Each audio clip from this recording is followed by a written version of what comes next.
وہ حسین کے ڈرائیور کے ساتھ ان کے ڈیرے کی جانب جا رہا تھا۔ آگے بیٹھا ڈرائیور گویا پتھر کا تھا۔ اس کے چہرے پر کسی قسم کے کوئی اتار چڑھاؤ نہیں تھے، سپاٹ بے لچک چہرہ تھا وہ۔ اس نے پیچھے جھانکتے شیشے میں اس کا عکس دیکھا تھا اور پھر جھرجھری لے کر کھڑکی سے باہر دیکھنے لگا۔ اس کی زندگی ویسے ہی عذاب کی ہوئی تھی حویلی کے بچوں نے۔ اس سے بہتر تھا کہ وہ کسی ایسی جگہ رہ لیتا جہاں اسے کوئی پریشان نہ کرتا، کوئی اس کو تانے نہ دیتا اور دوسرے خرافات کا نشانہ نہ بناتا۔ یہی سوچ کر اسے ایک گنا سکون ملا تھا۔ پھر ذہن حسین کی باتوں کی جانب بھٹکا۔ وہ کہہ رہے تھے کہ وہ اس کے والدین کو جانتے تھے اور اگر اسے بھی اس کے والدین مل گئے تو زندگی، ہاں اس کی زندگی کتنی آسان ہو جائے گی۔ کوئی بھی پھر اس کو گالیاں نہیں دے گا، مٹی میں نہیں رولے گا۔ ہاں ایسا ہی ہوگا اور ایسا ہی ہونا چاہیے۔ ڈرائیور نے گاڑی ایک سنسان علاقے میں روکی تو وہ چونکا تھا، پھر دروازہ کھول کر پچھلی سیٹ سے باہر نکل آیا۔ سامنے ڈیرے کا چھوٹا دروازہ کھلا تھا۔ ڈرائیور نے اسے اندر چلنے کا اشارہ کیا تو اس نے لڑکھڑاتے قدموں کو آگے بڑھا دیا۔ کہیں غلطی تو نہیں کر دی اس نے یہاں آ کر؟ اس کی پیشانی پر پسینہ آنے لگا تھا اور دل آنے والے لمحات کے بارے میں سوچ کر عجیب و غریب پریشانی کا شکار تھا۔ اسے بہت عجیب سے خدشے محسوس ہو رہے تھے، کہیں کچھ غلط تھا، اس نے غلطی کر دی۔ دل کو جکڑتے خوف نے اس کا چہرہ سفید کر دیا تھا۔ پھر بھی وہ من ہوتے قدموں کو گھسیٹتا آگے بڑھا۔ جیسے ہی لان کے درمیان پہنچا تو ڈرائیور نے اس کے ہاتھ پیچھے سے جکڑے۔ وہ یکدم بری طرح چونکا تھا۔ چھوڑو، چھوڑو مجھے۔ حسین سرکار کہاں ہیں؟ بلاؤ انہیں، چھوڑو مجھے۔ اس نے مزاحمت کی تو اس کرخت چہرے والے نے اس کے منہ پر ایک تماچا رسید کیا تھا۔ اس کا رخسار سرخ ہو گیا تھا۔ میں کہہ رہا ہوں چھوڑو مجھے، واپس جانا ہے مجھے گھر جانا ہے، چھوڑو مجھے۔ سردار بابا بچائیں مجھے، پلیز مجھے بچائیں، یہ مجھے مار دے گا۔ وہ چلا رہا تھا مگر ڈیرہ رات کی سیاہی میں خاموش تھا۔ اس کی چیخیں پلٹ پلٹ کر واپس آ رہی تھیں۔ ڈرائیور نے اسے کباڑ خانے کے اندر پٹکا اور پھر اسے گردن سے دبوچ کر دیوار سے لگایا۔ اس کا سانس بند ہوا تھا یکدم۔ کباڑ خانے کے اندر عجیب سی انسانی گوشت اور خون کی بو پھیلی تھی۔ اس کا جی متلایا تھا، اگر ایک دفعہ اور آواز نکلی نا تو یہیں اسی زمین میں گاڑ دوں گا اور دوبارہ کسی کو تمہاری ایک ہڈی بھی نہیں ملے گی، سمجھے؟ ایک جھٹکے سے اس کی گردن اس نے چھوڑی تو وہ بری طرح کھانستا ہوا زمین پر گرا تھا۔ ہاتھوں کو مٹی پر رکھا اور گہرے گہرے سانس لینے لگا۔ بے یقینی اس قدر تھی کہ اسے کچھ سمجھ ہی نہیں آ رہا تھا۔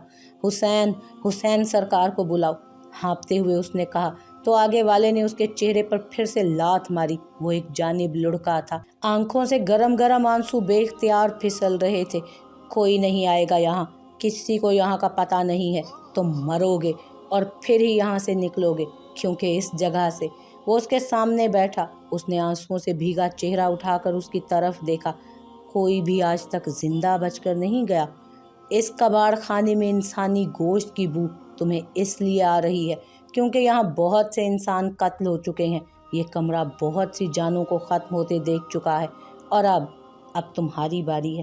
وہ ایک قدم اٹھا تو اس نے بے اختیار اس کے پاؤں کو تھام لیا۔ خدا کے لیے مجھے لے کر جاؤ یہاں سے، مجھے واپس جانا ہے سردار بابا کے پاس، خدا کے لیے۔ دیکھو تمہاری بھی تو کوئی اولاد ہوگی نا، تمہیں اس کا واسطہ، تمہیں تمہاری اولاد کا واسطہ، مجھے نکالو یہاں سے۔ اس کے پاؤں تھامے وہ زمین پر لوٹ رہا تھا، اس سے بلک بلک کر درخواست کر رہا تھا۔ دفتن آگے والے نے پاؤں کو جھٹکا تو اس کا ہاتھ دور ہوا اور پھر اس کے ہاتھ پر اپنا بوٹ والا پاؤں رکھ کر اس نے دبا دیا۔ ایک دل دوست چیخ اس کے منہ سے نکلی تھی۔ اس کی انگلیاں، اسے لگا کہ اس کی انگلیاں ٹوٹ گئی ہیں۔ اس میں رونے کی بھی ہمت باقی نہیں رہی تھی، مگر پھر بھی آنسو اس کے چہرے سے لڑک لڑک کر کچی مٹی میں جذب ہو رہے تھے۔ وہ شخص آگے بڑھا تو اس نے اپنا ہاتھ اٹھا کر دیکھا۔ اس کی انگلیاں سرخ ہو چکی تھیں اور بہت بری طرح سے کچلی ہوئی لگ رہی تھی۔ اس کا پورا ہاتھ تکلیف کی شدید گرفت میں آ گیا تھا۔ گھٹنوں کے بل بیٹھتے اس نے اپنا کانپتا ہوا ہاتھ سیدھا کیا۔ درد اس قدر ہو رہا تھا کہ اس کی برداشت سے باہر ہونے لگا۔ اپنی آستین سے اس نے اپنی آنکھوں کو رگڑا، آنسو خشک کیے مگر وہ بھل بھل بہہ رہے تھے۔ یکا یک دروازہ بند ہونے کی آواز آئی تو اس نے چونک کر چہرہ اٹھایا۔ وہ دروازہ لاک کر کے چلا گیا تھا۔ ولی نے بے اختیار اٹھ کر دروازے کی جانب دوڑ لگائی۔ کچلا گیا ہاتھ مسلسل کانپ رہا تھا۔ اس نے دوسرے ہاتھ سے ہذیانی انداز میں لاک گھمایا مگر وہ مکفل تھا۔ کھولو دروازہ، باہر نکالو مجھے۔ اس کے جسم میں خوف کی ایک شدید لہر اتری تھی۔ پل بھر میں ہی اس کا وجود پسینے میں نہا گیا تھا۔ پیچھے تاریک کباڑ خانہ ویسے ہی عجیب سی بو کے حصار میں تھا۔ اس نے خوف سے پلٹ کر پیچھے دیکھا، پھر زور زور سے دروازہ بجانے لگا، ساتھ ساتھ وہ چلا بھی رہا تھا، مجھے ڈر لگ رہا ہے، خدا کے لیے دروازہ کھول دو دروازہ۔ آنسو خشک ہو چکے تھے اور اب صرف ایک جما دینے والا خوف تھا جس نے اسے اپنی لپیٹ میں لیا تھا۔ کانپتا ہاتھ درد کی شدت سے گویا پھٹنے لگا تھا۔ دروازہ کھولو، میں نے کچھ نہیں کیا، میں بے گناہ ہوں، میرا اس سب میں کوئی قصور نہیں ہے میرا، دروازہ کھولو۔ اس نے زور زور سے دروازہ پیٹا، آنسو اب پھر سے بہہ رہے تھے اسی روانی سے۔ کھولو دروازہ، کوئی تو نکالو مجھے یہاں سے۔ اسے لگا کہ اس کے جسم پر کچھ چل رہا ہے۔ اس نے بے ساختہ خود پر سے اس مکروہ کیڑے کو ہٹایا تھا۔ وہ انگلی جتنا لمبا سیاہ سا کوئی جانور تھا۔ اس نے اپنا زور سے ہاتھ جھٹکا تو کیڑا دور جا گرا۔ اس نے پھر دروازہ بجایا مگر کوئی ہوتا تو کھولتا نا، نہ کوئی تھا نہ آیا۔ اس کا گلا چیخ چیخ کر اب بیٹھنے لگا تھا۔ خوف سے کانپتا ولی اسی کباڑ خانے میں بیٹھتا چلا گیا۔ شدید خوف، ہاتھ کے مستقل درد اور عجیب سی بو سے اس کا سر بری طرح چکرانے لگا تھا۔ یکدم کچھ ابل کر اس کے منہ سے باہر نکلا۔ جھک کر کہہ کرتا ولی نڈھال ہوتا جا رہا تھا۔ اس کے ہاتھ، اس کا لباس، سب کچھ ہی تو گندا ہو گیا تھا۔ آنسو اب بھی بہہ رہے تھے اسی روانی، اسی تیزی کے ساتھ۔ اس نے قمیض سے پکڑ کر ہاتھ رگڑ کر صاف کیے۔ سارے کمرے میں قہر کی گندی بو پھیل گئی تھی۔ وہ نڈھال سا دروازے سے لگ کر بیٹھا رہا، ساتھ ساتھ بند مٹھی دروازے پر بھی مار لیتا۔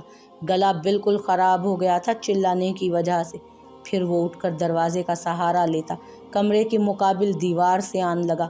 اکڑوں بیٹھ کر اس نے دونوں گھٹنوں کو سینے سے جما لیا اور پھر خوف سے لرزتا وہیں بیٹھا رہا۔ اس کا پورا جسم پسینے میں بھرا زلزلوں کی زد میں تھا۔ آج کی رات اس کی زندگی کی تاریک ترین رات تھی۔ حسین نے کروفر سے قدیم کباڑ خانے کی جانب قدم بڑھائے اور پھر دروازہ جیسے ہی کھولا، ایک بدبو کا سیلاب تھا جو اس کے نتنوں سے ٹکرایا، مگر اسے جیسے کوئی فرق ہی نہیں پڑا تھا۔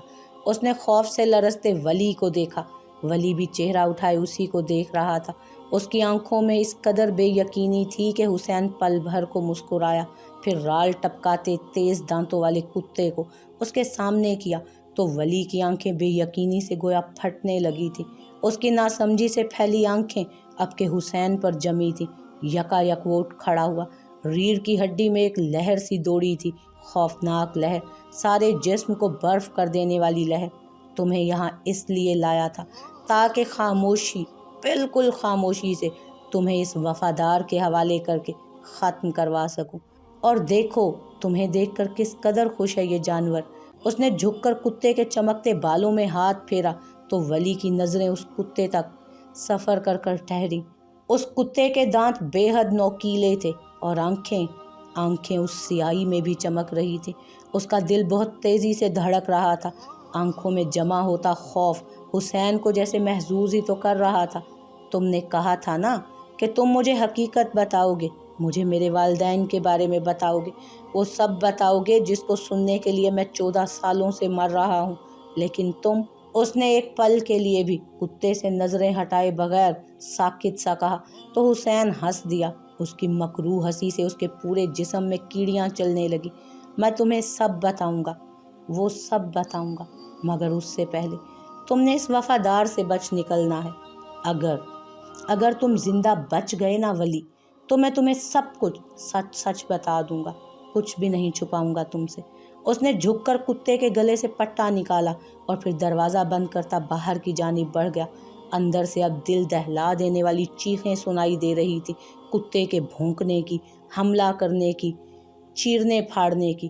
اور اس پوری رات وہ اس جانور سے لڑتا رہا تھا۔ اس کے نوکیلے دانتوں نے اس کے جسم کو بے تحاشا زخم دیے تھے، جو زخم آج بھی تازہ تھے اس کے جسم پر، جنہیں وہ چاہ کر بھی نہیں مٹا پایا تھا۔ اگلی صبح دیوار سے لگ کر بیٹھا ولی گویا برف بنا ہوا تھا۔ کتا ایک جانب بے سود پڑا تھا اور وہ وہ تو جیسے اس کے ساتھ ہی مر گیا تھا۔ اس کی آنکھیں خشک تھیں، سرخ سی خشک۔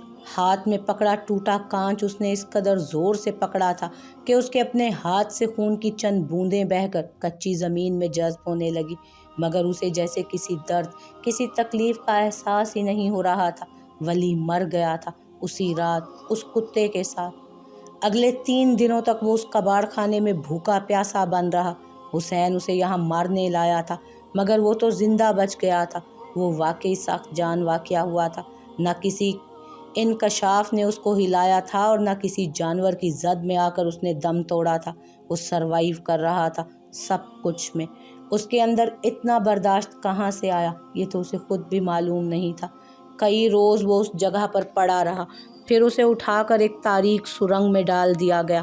کئی روز کی بے خوابی، کئی دن کا بھوکا ہونے کی وجہ سے وہ گویا مردہ سا ہی تو ہو گیا تھا۔ اس میں کسی چیز کی سکت باقی نہیں رہی تھی۔ سرنگ کے اوپر ٹرین کا راستہ تھا اور وہ سرنگ ایک اندھیر حصے میں بنی تھی۔ جس رات اسے اس سرنگ میں لا کر ڈالا گیا تھا، اس رات بہت تیز بارش ہو رہی تھی، زور و شور سے، بجلی کی کڑک اور گرج کے ساتھ۔ اوپر شور کرتا آسمان تھا اور نیچے سرنگ میں پڑا بے سدھ ولی۔ پھر اس نے وہ آواز سنی۔ اسے پتا تھا کہ وہ اب مرنے والا ہے، بس ابھی کچھ ہی وقت میں وہ جان دے دے گا۔ اسی لیے کوئی بھی پس و پیش کیے بغیر وہ خاموشی سے ایک جانب پڑا رہا۔ ان راتوں نے اس کے اندر موجود سب کچھ نگل لیا تھا، سب کچھ۔ ولی احمد کھوکھلا ہو گیا تھا۔ یکایک اسے کسی کے قدموں کی چاپ سنائی دی۔ وہ قدم اس کے قریب آ رہے تھے، بہت آہستگی سے، مگر اس نے چہرہ اٹھا کر دیکھنے کی ہمت نہیں کی تھی، نہ اس میں اتنی ہمت تھی۔ اس کی جان ختم ہو رہی تھی۔ پھر کسی نے اسے سیدھا کیا۔ آسمان بہت زور سے گرجا تھا۔ بجلی کی چمک نے ایک پل کو سب کچھ روشن کر دیا۔ کوئی اس پر جھکا اس کا گلا دبا رہا تھا۔ اس نے آنکھیں کھول کر دیکھا۔ ہاں، وہ حسین تھا، اس کا باپ، اس کا مجرم۔ اس کے اندر آواز نکالنے کی بھی ہمت نہیں تھی۔ پھر بھی اس نے اس کے ہاتھوں کو ہٹانے کی کوشش کی تھی۔ وہ مستقل پیر رگڑ رہا تھا، مگر بے سود۔ اس کے آگے اندھیرا چھانے لگا، اندھیرا ہی اندھیرا، پھر روشنی، پھر سفید اور سیاہ نقطے، نقطے ہی نقطے۔ اس کا جسم آہستہ آہستہ جھٹکے کھا رہا تھا۔ دھند میں لپٹی فجر اس کے آس پاس بکھرنے لگی۔ وہ سردار بابا کا ہاتھ تھامے مسجد کی جانب جا رہا تھا۔ نیلی روشنی، گہرا جامنی آسمان، ہر سو پھیلا سکون۔ حسین نے پورا زور لگا کر اس کا گلا دبایا۔ اس کے منہ سے عجیب سی آوازیں نکلنے لگیں، جیسے موت کی طرف جاتے انسان کے حلق سے نکلتی ہیں۔ حسین کی پیشانی سے ٹپکتا پسینہ اس کے چہرے پر گرا تھا۔ وہ خود بھی پسینے میں شرابور ہو رہا تھا۔ یکایک اس کی آنکھیں بند ہونے لگی، مزاحمت دم توڑنے لگی، مٹی کو رگڑتے پیر رکنے لگے۔ حسین کے ہاتھوں پر جمے اس کے ہاتھ ڈھیلے پڑ گئے۔ ولی احمد ختم ہو گیا تھا۔ آسمان اب کے اتنا زور سے گرجا کہ سارا گاؤں لرز اٹھا تھا۔ وہ مر گیا تھا۔ پھر اس نے وہ آواز سنی، خشک پتوں پر چلتے قدموں کی آواز، کسی کے دور جانے کی آواز، بارش تھمنے کی آواز، آسمان کے گرجنے کی آواز اور بلیوں کے رونے کی آواز۔ وہ مر گیا تھا، تو پھر وہ یہ سب کیسے محسوس کر رہا تھا؟ کیا وہ زندہ تھا؟ شاید، ہاں شاید وہ مر چکا تھا، یا شاید وہ زندہ تھا، یا کوئی خواب دیکھ رہا تھا، ایک بھیانک خواب۔ اس نے دھیرے دھیرے آنکھیں کھولی۔ پلکوں پر بہت سا بوجھ آن گرا تھا۔ اس نے پھر آنکھیں بند کی۔ آس پاس ڈاکٹرز کھڑے تھے، ساتھ اس نے زمان کو بھی دیکھا تھا۔ بی جان ایک جانب بیٹھی رو رہی تھی۔ اس کے چہرے پر انہوں نے کچھ چڑھا رکھا تھا، بہت سی سوئیاں لگی تھیں اس کے بازوؤں میں۔ اس نے آنکھیں موند لیں، پھر جب کھولیں تو منظر وہی تھا، وہی ہسپتال کی مخصوص بو، اونچی مٹیالی دیواریں، ڈاکٹرز کی آمد و رفت، اور آخرکار ولی احمد کو ہوش آ گیا تھا پورے 1.5 ماہ بعد۔ اس نے آنکھیں کھول کر اجنبی سے انداز میں اپنے آس پاس کھڑے ڈاکٹرز کو دیکھا۔ وہ شاید اسی کے متعلق آپس میں بات کر رہے تھے۔ اس کی آنکھیں کھولنے پر ایک ڈاکٹر اسے دیکھتا مسکرایا، پھر اس پر جھک کر کچھ کہنے لگا۔ اسے اس کے لفظ سمجھ نہیں آ رہے تھے۔ اس نے نقاہت سے یہاں وہاں سردار بابا کو تلاشا، وہ بھی اس کے پاس ہی کھڑے ڈاکٹر سے بات کر رہے تھے۔ پھر اسے آہستہ آہستہ اس ڈاکٹر کی بات سمجھ آنے لگی۔ تم ٹھیک ہو ولی؟ کیا تم مجھے سن سکتے ہو؟ نرم آواز میں اس کے قریب جھک کر کہتے ڈاکٹر نے اس سے پوچھا تھا تو اس نے اثبات میں سر ہلایا۔ مجھے بتاؤ، کیا تم مجھ سے بات کر سکتے ہو؟ اس کے بیڈ کے ارد گرد کھڑے زمان اور ڈاکٹرز نے اس کی جانب دیکھا۔ اس نے کچھ کہنا چاہا مگر آواز حلق میں ہی اٹک گئی۔ گلے میں تکلیف ہونے لگی۔ بے اختیار اس کی آنکھوں سے آنسو پھسلے۔ نسواری ارتکاز گلابی پڑنے لگا۔ اس کی آواز نہیں نکل رہی تھی۔ اس سے بات نہیں کی جا رہی تھی۔ بہت زور لگانے پر اسے بہت تکلیف ہو رہی تھی۔ اوکے کوئی بات نہیں، ابھی گلا خراب ہے تمہارا، بٹ کچھ دنوں میں ٹھیک ہو جاؤ گے تم، ٹھیک ہے؟ چلو بہادر بنو اب۔